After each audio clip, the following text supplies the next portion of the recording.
사망 권세를 깨뜨리시고 무덤에서 일어나신 우리 주님의 은혜, 그 평강이 오늘 이 자리에 모인 여러분들 마음 가운데 충만할 수 있기를 간절히 축원합니다. 우리 먼저 요한복음 11장 25절부터 26절 말씀 나누면서 말씀을 시작하겠습니다. 함께 읽겠습니다. 예수께서 이르시되 나는 부활이요 생명이니 나를 믿는 자는 죽어도 살겠고 무릇 살아서 나를 믿는 자는 영원히 죽지 아니하리니 이것을 내가 믿느냐. 아멘. 오늘 이 말씀이 선포된 곳은 나사로의 죽음 앞이었습니다. 주님은 지금 사랑하는 나사로의 죽음 앞에서 그의 무덤 앞에 서 있죠. 돌문으로 굳게 닫힌 이 나사로의 무덤 앞에는 슬픔과 또 절망으로 인한 통곡이 가득했어요. 마르다가 말합니다. 주님께서 좀 일찍 오셨더라고 하면, 조금만 더 주님께서 서둘러 주셨다고 하면 내 오라비가 죽지 않았을 겁니다. 원망이 좀 섞인 그런 탄식처럼 들려요. 그 탄식에 주님 마음도 무너지죠. 하지만 단순하게 사랑하는 친구를 잃었기 때문에 마음 가운데 비통함이 있는 것이 아니고, 사망 권세 아래 신음하는 만물의 탄식을 듣고 그 사망 가운데 죽어가는 사랑하는 사람들의 삶을 바라보면서 주님께서도 슬퍼하시고 마음의 비통함을 느꼈다라고 성경은 말합니다. 나사로의 무덤은 생명의 주인 되신 주님 앞에 여전히 굳게 입을 다물고 있어요. 슬퍼하는 그 마르다에게 주께서 말씀하시지요. 내가 부활이고 내가 생명이야. 근데 여러분들, 그게 뭐 어쨌다는 겁니까? 나사로는 이미 죽어서 무덤 가운데 누워 있잖아요. 사랑하는 가족을 잃고 슬퍼하는 사람들의 통곡 소리가 들리지 않습니까? 그러니 이 상황 속에서 주님이 부활이야, 생명이야, 도대체 이것이 마르다와 그 가족들에게 무슨 위로가 될 수 있느냐라고 하는 거예요. 절망 그 자체인 죽음 앞에서 우리가 기대할 수 있는 것은 아무것도 없지 않겠습니까? 그런다고 그 무덤 문이 열리겠어요? 그렇다고 나사로가 살아 걸어 나오겠습니까? 누구도 믿지 못할 그런 상황 아니에요? 그러니 내가 부활이야, 내가 생명이야, 이 주님 말씀은 어쩌면 사후 약방문 같은 그런 말일 것 같아요.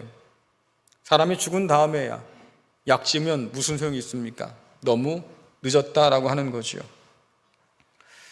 이 질문 앞에서 여전히 우리도 서 있습니다. 이것을 너희가 믿느냐라고 물으시는데, 우리 역시도 마르다처럼 선뜻 대답하기가 어려운 그런 상황 속에 놓여 있어요. 왜? 우리가 살아가는 이 세상은 여전히 죽음으로 뒤덮인 세상이니까. 탐욕으로 시작된 전쟁이 지금까지도 끝나지 않고 있습니다. 수많은 생명들을 죽음으로 몰아넣으면서도 여전히 그 욕망이, 탐욕이 그칠 줄 몰라요. 오늘 우리는 편하게 앉아서 예배를 드리는 이날이지만, 그러나 오늘도 그 전쟁의 현장 가운데서는 수많은 사람들이 목숨을 잃어갈 거예요. 여전히 죽음이 판을 치는 세상이구나라고 하는 거죠. 아담의 타락 이래로 만물의 탄식이 그친 적이 없어요. 삶을 위한 일자리가 비용 절감이라고 하는 핑계로 말미암아서 죽음이 도살인 그런 자리로 바뀐 지가 이미 오래고, 이것을 개선하자고, 좀 바꿔보자고 법을 제정하고 별짓을 다 해도 여전히 산업 현장 가운데 우리의 가족들은 목숨을 잃고 죽어갑니다. 뒤처질까 싶어서 그런 두려움과 불안 때문에 이를 악물고 경쟁 가운데 뛰어들어서 우리는 죽어라 살지만 돌아오는 건 뭐겠습니까? 탈진, 공허, 삶의 의미 없음, 심지어 그것으로 말미암아서 우리의 삶이 죽음으로 들어가기도 하지요. 지난 토요일 날이죠. 그래봐야 어저께군요.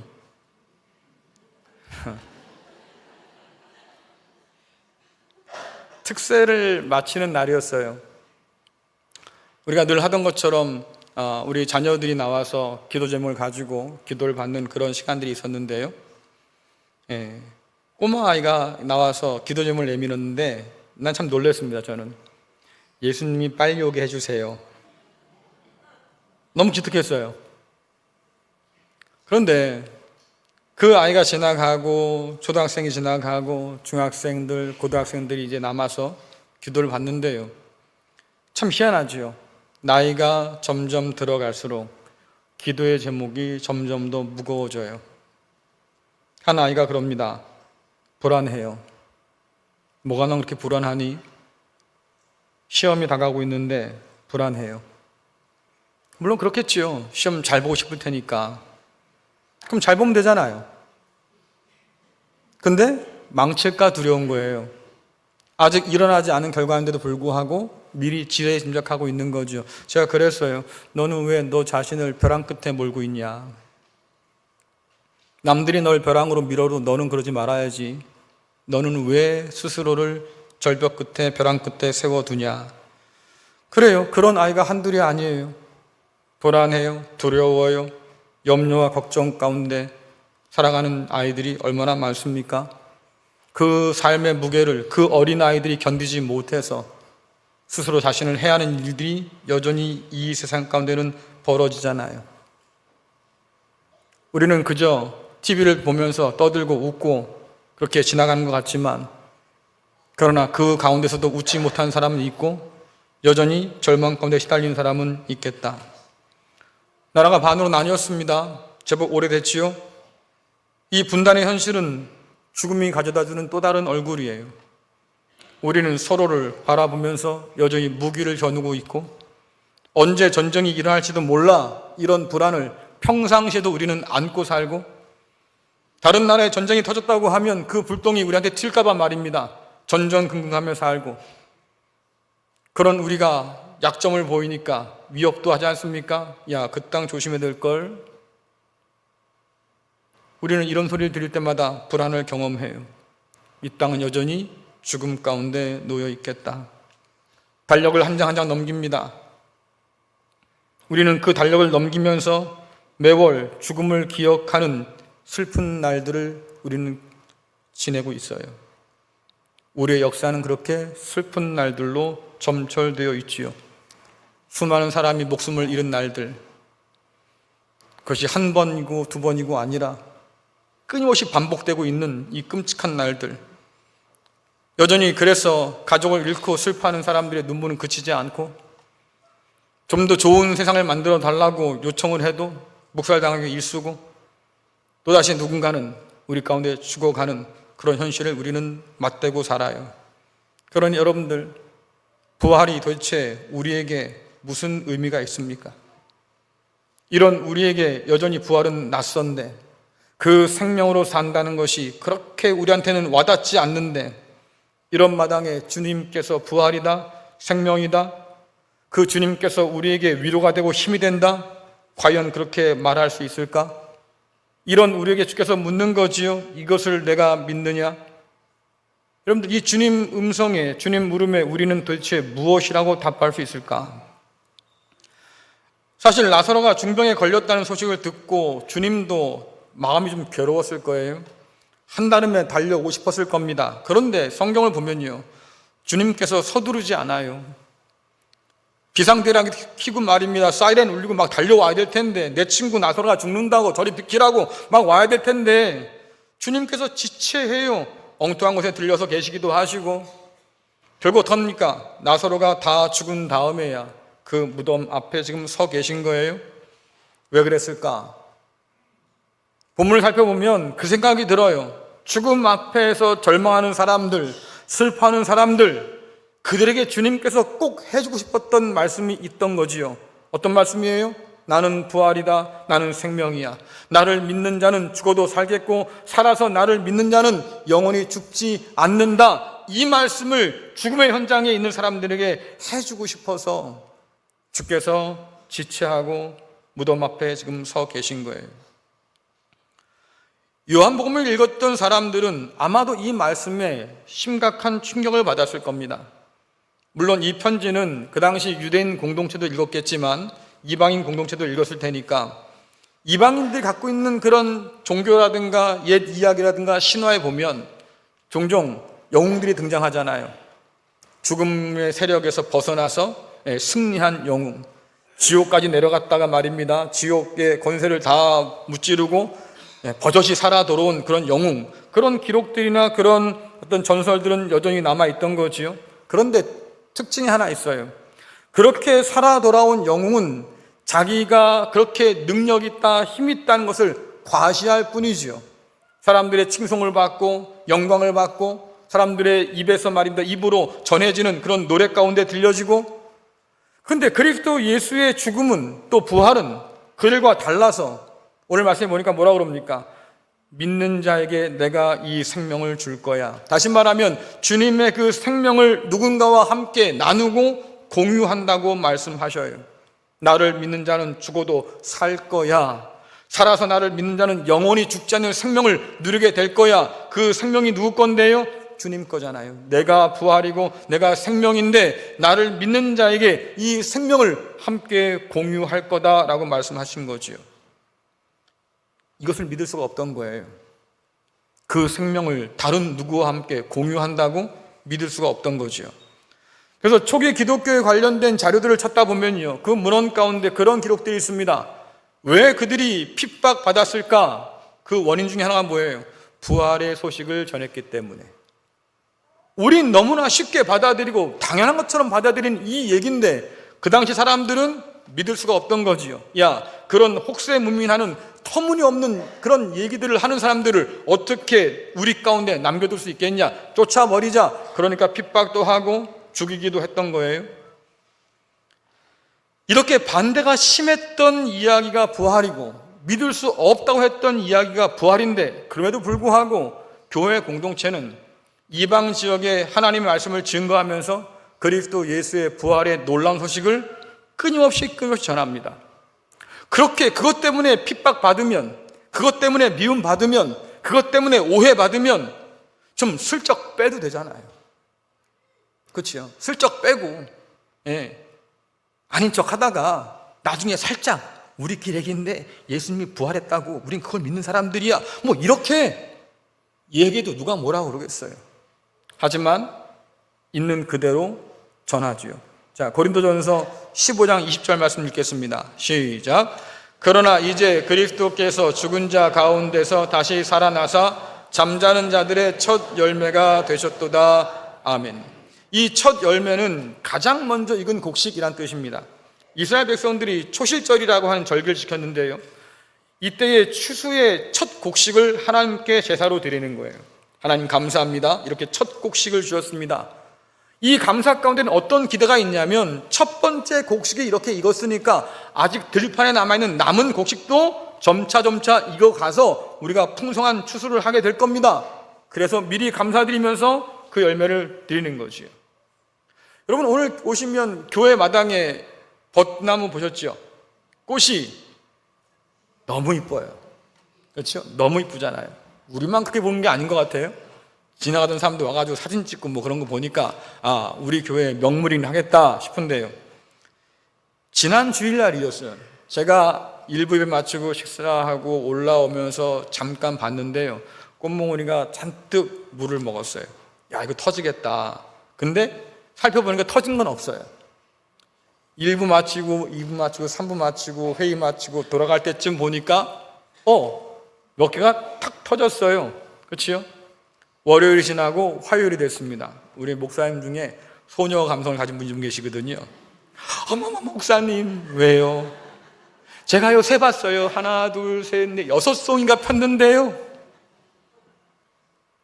몇 송이요? 6송이가, 그 꽃송이가. 그런데 며칠 후에 그 꽃송이들이 다 펴버렸어요. 그 장면이 지금 여러분이 보고 있는 그 나무예요. 한 송이도 안 폈다가 한 송이가 피고 두 송이가 피고 결국은 다 피어오르잖아요. 그러니 그 첫 꽃망울을 터뜨린 그 꽃은요, 결국 우리에게 증거가 되는 거지요. 앞으로 남은 꽃들도 다 이렇게 터질 거야, 활짝 필 거야, 만개할 거야. 주님의 부활도 마찬가지다. 주께서 첫 열매가 되셨다. 이 말씀은 결국 믿음 안에서 주님과 연합한 모든 성도들이 그 부활의 생명을 함께 누리게 되고 부활의 그날에 주님과 함께 부활한 놀라운 역사를 보게 될 거다라고 하는 거지요. 그런데 이것이 주님 재림 때가 되어서야만 누리는 생명이냐라고 하면 또 그건 아니에요. 자, 에베소서 2장 5절에서 6절 말씀 같이 보겠습니다. 시작. 하나님의 뜻을 따르지 않아 영적으로 죽은 우리들에게 그리스도를 통하여 새 생명을 주신 것입니다. 여러분은 하나님의 은혜로 구원을 받았습니다. 하나님은 우리를 그리스도와 함께 살리시고 하늘 위에 있는 그분의 보좌 곁에 우리를 그리스도와 함께 앉혀 주셨습니다. 아멘. 여러분들 자꾸 기도하시다 보면 실수할 때가 있지요. 죽을 수밖에 없는 우리들을 꿈도 꾸지 마세요. 죽었어요. 영적으로 죽은 우리들. 죽을 수밖에 없는 우리였지만 그래도 살아났어요. 어떻게? 내가 그냥 어떻게든 살아냈어요. 이거는 내가 자랑할 게 있다는 얘기인데, 이미 죽었다고 하면 자랑할 게 아무것도 없어요. 왜? 내 힘으로 살 수가 없었던 것 아닙니까? 그런데 오늘 뭐라고 말씀하십니까? 우리를 너무나 사랑하시는 하나님께서 예수 그리스도 안에서 놀라운 일을 행하셨어요. 우리를 다시 살려주셨다. 그래서 뭐라 그럽니까? 생명을 주셨어요. 은혜로 구원을 받았어요. 우리를 그리스도와 함께 살려주셨어요. 하늘 위에 있는 그분의 보좌 곁에 우리를 그리스도와 함께 앉혀주셨어요. 여러분들 동사의 시제를 잘 보셔야 돼요.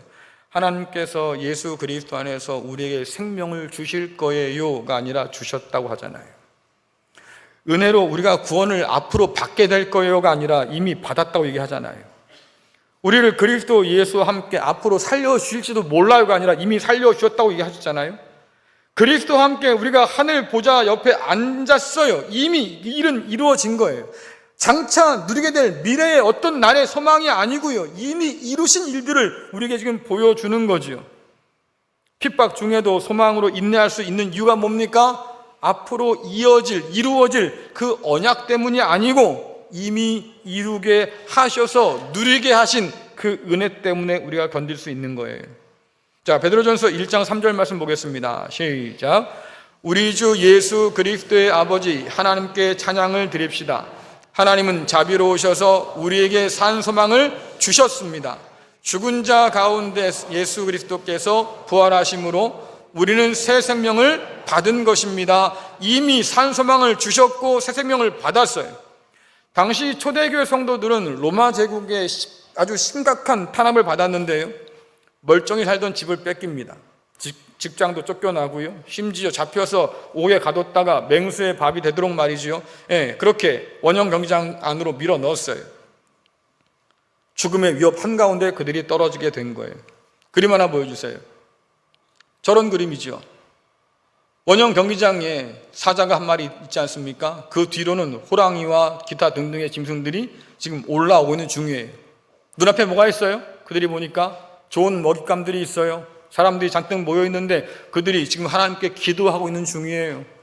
조금만 있으면 저 사나운 짐승들이 달려들 텐데 뿔뿔이 도망쳐도 부족할 판에 말입니다. 저렇게 모여 있어요. 그냥 한목에 모아서 잡수라고 그 가운데 찬양하고 눈물로 하나님께 기도하고, 그 뒤에 서 있는 기둥들은요, 사람을 묶어놨습니다. 매달아놨어요. 그리고 불을 붙였어요. 사람이 타 죽어가고 있는 상황이에요. 여러분, 끔찍하지 않습니까? 이것이 초대교회 때 그리스도 예수를 포기하지 않았던 사람들이 겪었던 끔찍한 고통과 고난이다라고 하는 얘기죠. 그럼 한번 생각해 보세요. 어떻게 저들은 그 가운데서 기도할 수 있을까? 어떻게 그 가운데서 하나님께 찬양할 수 있을까? 저들이 저렇게 잡혀서 말입니다, 죽임 당한다고 하는 것은 결국 하나님께 버림받았다는 증거가 아닐까요? 하나님께서 그들에게 등 돌리고 난 모르겠다고 니들이 알아서 하라고 말이지요, 그렇게 발뺀 거 아닐까요? 그러지 않고서 어떻게 내가 하나님을 믿는데 말입니다, 나를 그냥 그렇게 죽음 가운데 던져둘 수 있겠습니까? 그러니 죽어가는 그 마당에 부활이니 생명이니 내가 어떻게 믿을 수 있겠어요? 그러니 의심할 만하고 원망할 만하고 부정할 만할 텐데, 근데 그들이 달라요. 저렇게 모여서 기도하고 죽어가면서 하나님을 찬양하고 이 죽음을 통해서 하나님 영광 받으시라고 자신을 올려드리고, 심지어 매달려서 말입니다, 화형당하는 그 가운데서도 찬양 부르며 죽어갑니다. 어떻게 이것이 가능할까? 그들 가운데 품은 산 소망, 그들 가운데 부어오신 그리스도 예수의 생명, 그것을 붙들고 이 위기들을, 이 고난들을 견뎌냈던 거지요. 주님의 생명은 죽음마저 집어삼킨 생명이잖아요. 그 생명 안에서 오늘을 견디고 살게 하는 산소망이 주어졌으니 지금의 그 핍박 가운데서, 고난 가운데서 주님을 바라보면서 위로를 얻고 견딜 힘을 얻었던 거지요. 그러니 이런 장면들 가운데서 주께서 우리에게 물어보시는 거예요. 이것을 내가 믿느냐라고 물어보셔요. 설교를 준비하면서 말입니다. 오늘 우리에게 예수 그리스도의 이 부활은 도대체 어떤 의미일까 한번 생각해 봤어요. 과연 초대교회 성도들과 같은 무게로 우리가 이 부활을, 이 생명을 받아들일 수 있을까? 그들에게 그렇게 고통스럽고 고난스러운 삶이 있었지만 그 가운데서 소망을 가지고 그 생명으로 살아내고 견뎌냈던 것처럼 오늘 우리에게도 말입니다. 그리스도 예수의 부활과 그 생명은 그렇게 능력으로 역사하고 있는 걸까? 그들이 그렇게 그 생명에 붙들려 산 것처럼 오늘 우리도 그리스도 예수의 그 생명에 붙들려서 살고 있는 걸까? 안타깝게도 말입니다.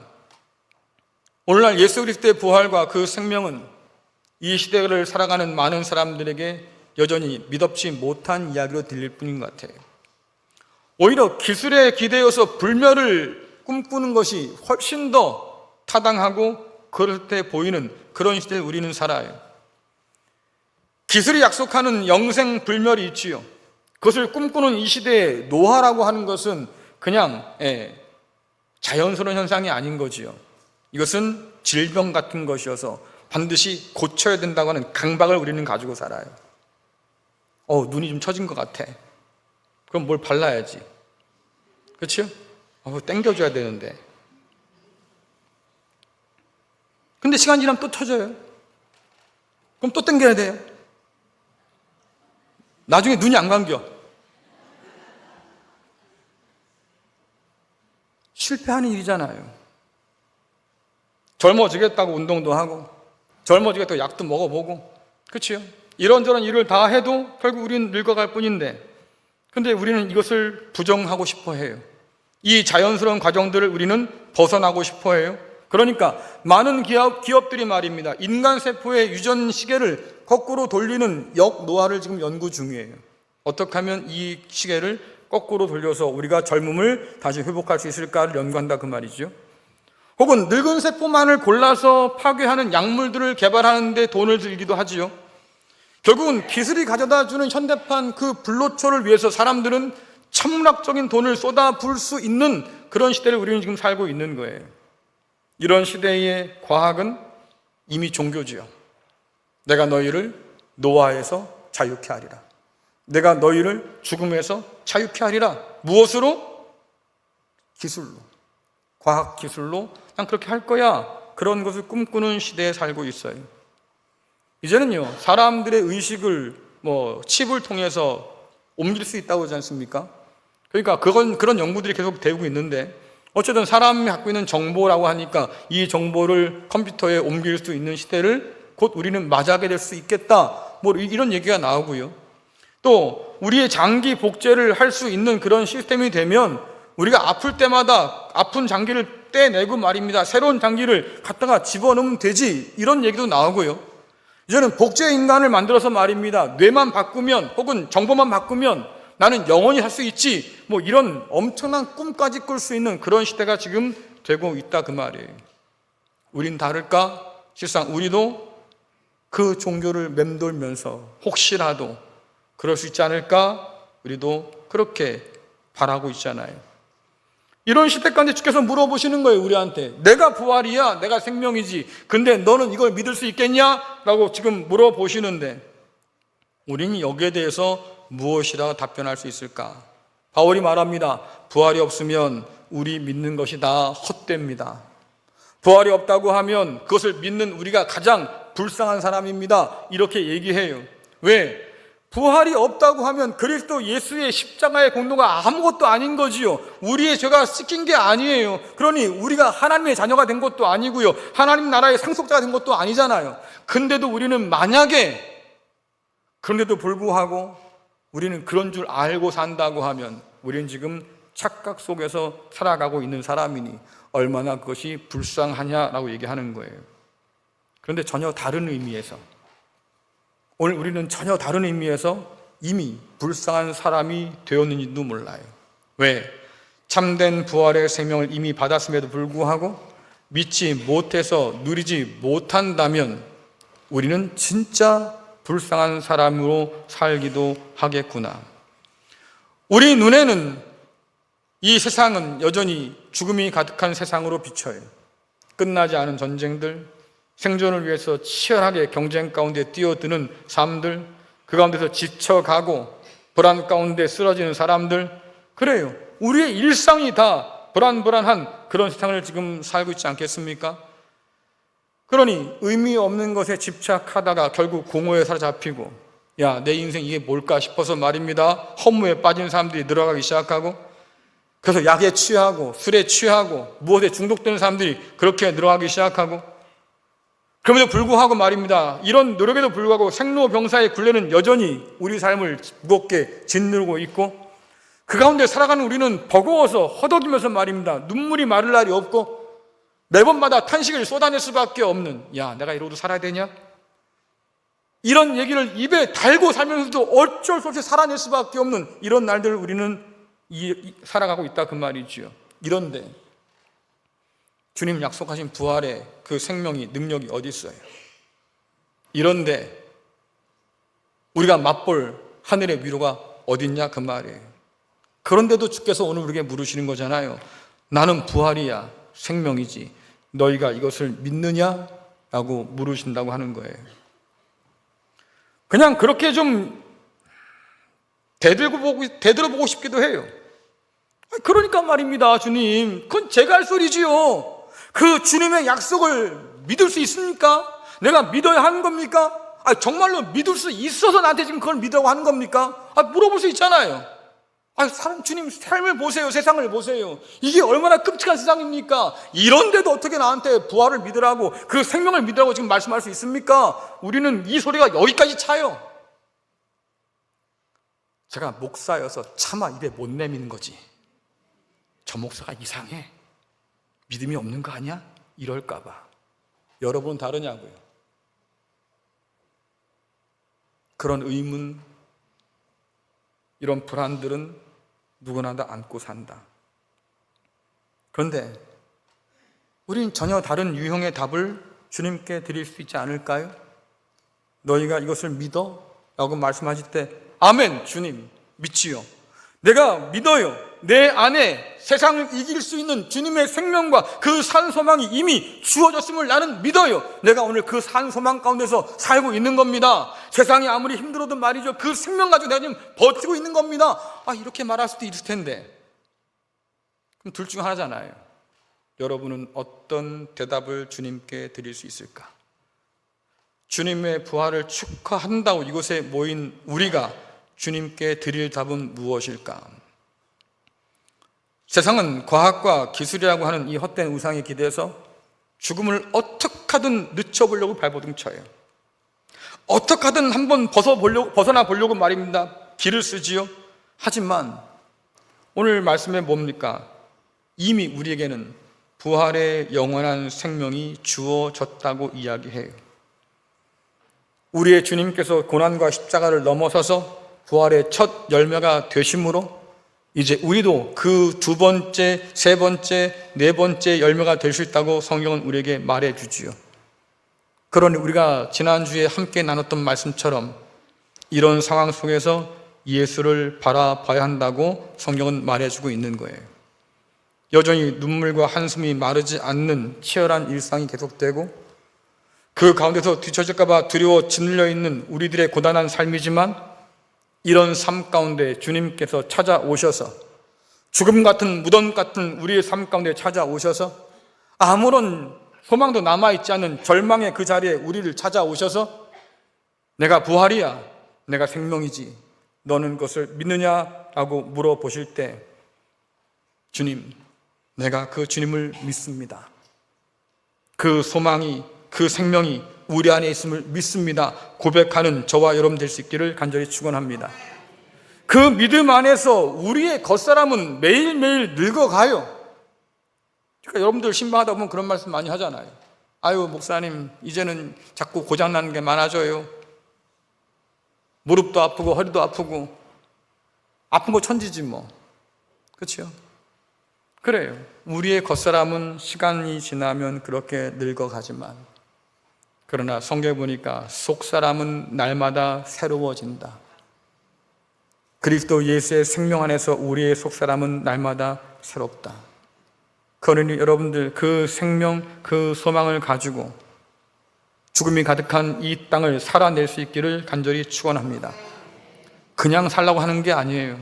죽음의 문화에, 죽음의 질서에 믿음으로 저항하며 사는 거지요. 생명을 위하고 평화를 위해서 삶을 드리는 저항으로 살아가는 거지요. 우리가 가진 이 소망이 우리 것만이 아니라 세상을 비추는 빛이 될 수 있도록, 탄식하고 눈물 짓는 그들을 위로하는 소망이 될 수 있도록 우리 자신을 내어주는 것, 이것이 부활의 소망으로 살아가는 삶이, 죽음의 권세마저 집어삼킨 이 부활의 생명을 오늘 우리가 품었다고 하면 죽음이 가득한 세상 가운데서 그 빛을 드러내며 살 때 죽음은 점점 더 물러가게 될 것이고 그리스도 예수의 놀라운 생명의 역사가 우리를 통해서 세상 가운데 일어나리라고 믿습니다. 여러분들 우는 자와 함께 우셔요. 그리고 웃는 자와 함께 기꺼이 웃어주셔요. 배 아파하지 마시고 세상의 경쟁에서 벗어나셔서 하나님께서 여러분에게 원하시는 그 속도대로, 그 방향대로 삶을 살아가세요. 그것이 생명을 가진 사람들이 걸어갈 길이지요. 오늘 우리에게 주어진 이 믿음 안에서 담대히 그 길을 걸어가는 저와 여러분 될 수 있기를 간절히 바라고, 부활의 산 소망 안에서 생명의 길을 따라 살 때에 우리를 통해서 세상 사람들이 하나님을 보고 하나님께로 돌아오는 놀라운 역사의 길을 간절히 축원합니다.